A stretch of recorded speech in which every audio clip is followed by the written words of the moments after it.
Hey guys, I wanted to do a review on the Mockingjay Part 2 of the Hunger Games movie franchise.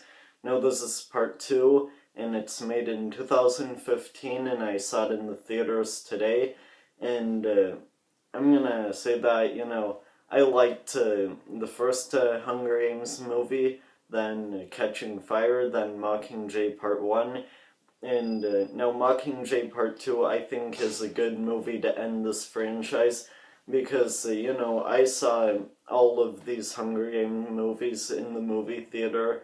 I did not miss one of these in the theaters. I have not yet read the book, so I'm not really gonna say compare anything about them to the books and the movies because I haven't yet read the books. I'll probably read them maybe sometime in the future, but I really do enjoy these movies, and to me, I think this movie is a good movie to end off this franchise, like I said before. And I think if you're a fan of the movies, you'll probably enjoy this. This movie's not a disappointment. I think if you liked the previous movies, this is worth seeing in the movie theater, like I did. Because, I think you'll have fun watching this in the theater.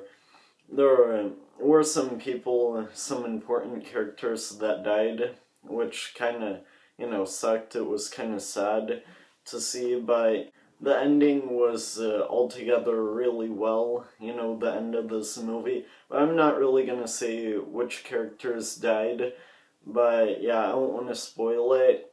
The overall movie itself in this part 2 was good. I will say that it's, I think, is much better than Mockingjay Part 1, because to me I think it's kind of unnecessary how they made this into two parts. I think they should have done it with just all one movie. I think it would have done better off like that.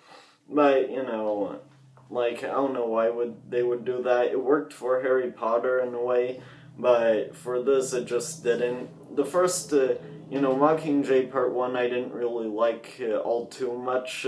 Well, I thought it was a good movie, but the thing in Mockingjay Part 1 is how that movie had a lot of fillers, like there were some unnecessary and boring parts. This movie had some parts in the movie, but like that, like they did in Mockingjay Part 1, but I didn't really mind too much because I just enjoyed it for what it was, because it was the final movie into the franchise, and also because there were some cool action scenes, and I didn't really think it was as boring as Mockingjay Part 1.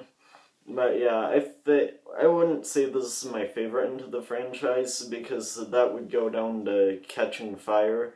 But, I think this will satisfy fans. But if you didn't really care about the other previous Hunger Games movie, then you shouldn't even bother with this, because you'll probably not even like it. There wouldn't be any point. But yeah, overall, for the final movie into the franchise, I'll rate this a 3.5 out of 5 stars. Ended out solid. And the good thing is that there wasn't a single movie in this franchise that disappointed. I think there were some good that were better than others, but they were all good movies. And I would say by the time this movie comes out on Blu-ray, I'll buy all the Hunger Games movies on Blu-ray. And, including this one, because it's definitely worth it, and it's the type of movie I'd buy right when it comes out on Blu-ray. So yeah, write down in the comments below if you're planning on seeing this movie, or if you already have, write what you think of it. So comment down below your opinions, and that's going to be it for this review. Bye.